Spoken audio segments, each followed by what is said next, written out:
ஒரு தகப்பனாவோ அண்ணனாவோ நாங்களாம் என்ன பண்ணோம் அப்படின்னா மொட்டை அடிச்சு அந்த கருமாதி விசேஷம் இருக்குல்ல, கருமாதி விசேஷம் சொல்லுவாங்களா, அதை முடிச்சிருவோம். அதையும் மீறி மன வேதனைனா அந்த 2 நாட்கள் முன்னாடி எங்க உயிரை மாச்சிக்கிடுவோம். சார் எங்க போனாலும், எந்த நாடு எங்க போய் வேலை செஞ்சாலும், எந்த இடத்துல இனத்தோட சேரணுமோ அங்க சேர்ந்துடும் சார். அப்படி நம்ம பேச இருக்க தலைப்பு என்ன அப்படின்னா, மாற்று ஜாதியில் திருமணம் செய்வதை ஆதரிப்பவர்கள் விசஸ் எதிர்ப்பவர்கள். இன்னைக்கு அடிக்கிற அடியில மூஞ்சி முகரெல்லாம் பஞ்சராயிரும். ஓகே, மக்களோட புரிதலுக்காக சொல்லிடுறேன். நீங்க எல்லாம் வந்து ஒரே ஜாதியில தான் கல்யாணம் பண்ணணும்னு சொல்றவங்க, நீங்க எல்லாம் வேற வேற ஜாதியில திருமணம் செய்யலாம் அப்படின்னு சொல்றவங்க. மாற்று ஜாதியில் திருமணம் செய்வதற்கு நீங்கள் நோ, கட்டாயம் கூடாதுன்னு சொல்றதுக்கு அடிப்படையான காரணம் என்ன?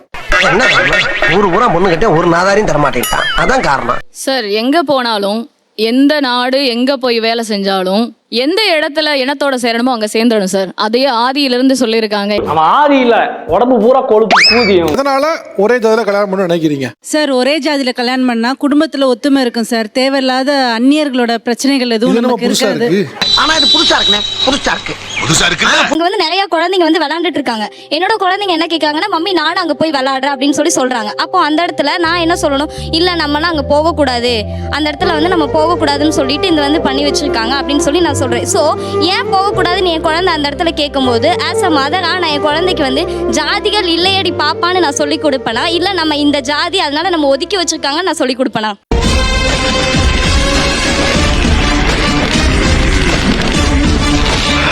ஏன்னா இனத்தோட தான் சார் சேரணும். இது மாறுச்சுன்னா அது அறிவியலுக்கு மாறானு. ஒரே ஒரு நிமிஷம் இங்க வாங்களேன். இப்ப நீங்க என்ன ஜாதி எனக்கு தெரியாது. சரி, ஓகே. உங்க ஜாதியை சேர்ந்த யாரோ ஒருத்தர் இருக்கான். சரி, கண்டுபிடிங்க பாப்போம். வந்து இப்ப நான் என்ன உங்கள்கிட்ட சொல்றது, இனம் தானே, இனத்தை பார்த்தா கண்டுபிடிக்கணும்ல, கண்டுபிடிங்க. குண்டு பைப்ல எப்படி கோர்த்து விடுது பாருங்க. உண்மையிலே உங்க ஆள் யாரும் கண்டுபிடிக்கணே. நான் இப்ப இந்த கூட்டத்துக்கு வந்திருக்கேன், இதுதான் என் ஆள்.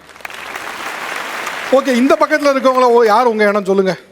ஐயோ, எந்த ட்ரெண்ட்ல பேசினாலும் எந்த ரூட்ல போனாலும் விடவே மாட்டேங்கிறானே, நான் என்ன பண்ணுவேன்? அவர்கள் சொல்லும் பொழுது எனக்கு குற்ற உணர்ச்சியாக இருந்தது. ஆனால் அவர்கள் கலப்பு திருமணம் செய்ததால் தான் இத்தகைய நிகழ்வு நடந்தது என்று நினைக்கும் போது அது அதைவிட குற்ற உணர்ச்சியாக இருக்கிறது. காலங்காத்தால ஒரு ரூசு போயிட்டு வந்து சிக்கிட்டமே, இவனை இவன் ரூட்லயே பேசி அனுப்பிச்சிட வேண்டியதான். இன்று நீங்கள் ஒரு மாநிலத்துக்குள் திருமணம் செய்து கொள்வீர்கள், நாளை தெலுங்கு, கன்னடம், மலையாளம், இந்தி என்று மாற்றி மாற்றி திருமணம் செய்யும் பொழுது ஒரு மொழியின் ஆதிக்கம் தமிழ் மொழியின் மீன் படர்கிறது. அதனால் ஒரு இனத்தை காக்க வந்தது கலப்பு திருமணம் அல்ல, ஒரு இனத்தை அழிக்க வந்ததுதான் கலப்பு திருமணம். அதனால் ஒரு இனத்தை காக்க வந்தது கலப்பு திருமணம் அல்ல, ஒரு இனத்தை அழிக்க வந்ததுதான் கலப்பு திருமணம். நாளைக்கு தமிழுக்கான சேஃப்டி என்ன சார்? தமிழ் தமிழ் என்று பெருமை பாடும் இந்த தமிழ்நாட்டிலே தமிழுக்கான சேஃப்டி இல்லை என்றால் என்ன சேஃப்டி இல்ல? எதுக்கு அந்த கலப்பு திருமணம் சொல்லுங்கள். நான் சேஃப்டி இல்லைன்னு சொல்ல, நீங்க சேஃப்டி இல்லைன்னு, நீங்க ஏன் சேஃப்டி இல்லைன்னு கேட்டேன். ஏனென்றால் மற்ற மொழிகள் நமது மொழியின் மேல் ஆதிக்கம் செலுத்திவிடும் என்ற அச்சம் எங்களுக்கு உள்ளது சார்.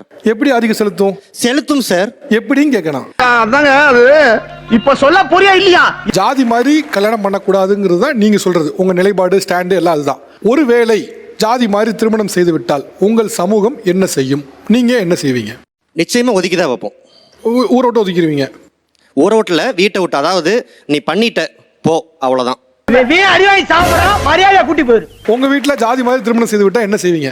அதாவது 200 விழுக்காடு என் குடும்பத்தில் அப்படி நடக்கிறதுக்கு வாய்ப்பு இல்லை. முதல்ல பதில சொல்றா, ஒரு வேலை நடந்துச்சுன்னா ஒரு மைனஸ் பாயிண்ட் கூட வச்சுக்கோங்களேன், எல்லா விதத்திலையும் ஒதுக்கி வைப்பாங்க. ஒரு தகப்பனாவோ அண்ணனாவோ நாங்களாம் என்ன பண்ணோம் அப்படின்னா மொட்டை அடிச்சு அந்த கருமாதி விசேஷம் இருக்குல்ல, கருமாதி விசேஷம் சொல்லுவாங்களா, அதை முடிச்சிருவோம்.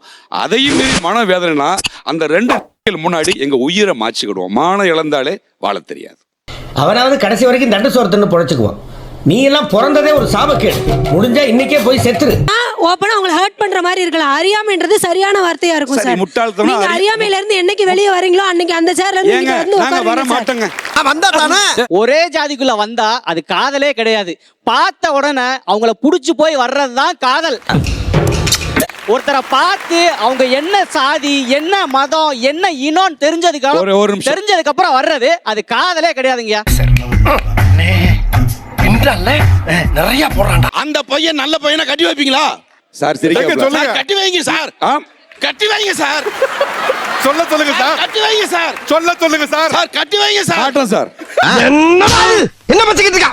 எதுக்கு இருந்தாலும் எனக்கு முடக்காம. சுய ஜாதி பற்று, பிற ஜாதி நட்பு. நட்புங்கிறது வெளியே தான். பழக்க வழக்கம்லாம் பஞ்சாயத்தோட இருக்கணும். பாத்ரூம் வரைக்கும் வந்துட்டு பல்லு வலிக்கிட்டு குளிச்சிட்டு சாப்பிட்ற வேலையெல்லாம் வச்சுக்க கூடாது, தெரியுதா? நீங்க வந்து சொல்றீங்க உங்க ஜாதி பற்றுன்னு, உங்க பையனுக்கு ஆக்சிடென்ட் ஆயிருச்சு, பிளட் ஏத்தணும்னு டாக்டர் சொல்லிட்டாரு அப்படின்னா எந்த சாதி பிள்ளைகளுடைய பிளட்டா இருந்தாலும் என் பையனுக்கு ஏத்துக்கன்னு சொல்லுவீங்களா? இல்ல அந்த ஆபரேஷன் நிறுத்தி வைங்க டாக்டர், என் ஜாதியில உள்ள பிளட்டா இருந்தா மட்டும் ஏத்துக்கன்னு நீங்க சொல்லுவீங்களா? சொல்லு, நீதான் தைரியமான ஆளத்தை சொல்லு, சொல்றா. சின்ன சேனலுக்கு எதா இருந்தாலும் அது கொஞ்சம் ஆதரவு கொடுங்க. உங்க பொண்ணான கையை கொண்டு அந்த பெல்லில தட்டிடுங்க. அவங்களுக்கு சப்ஸ்கிரைபர் 5-10 ஏறுனா அவங்க மனசு சந்தோஷப்படும். அவங்க வீடியோவும் பாருங்க.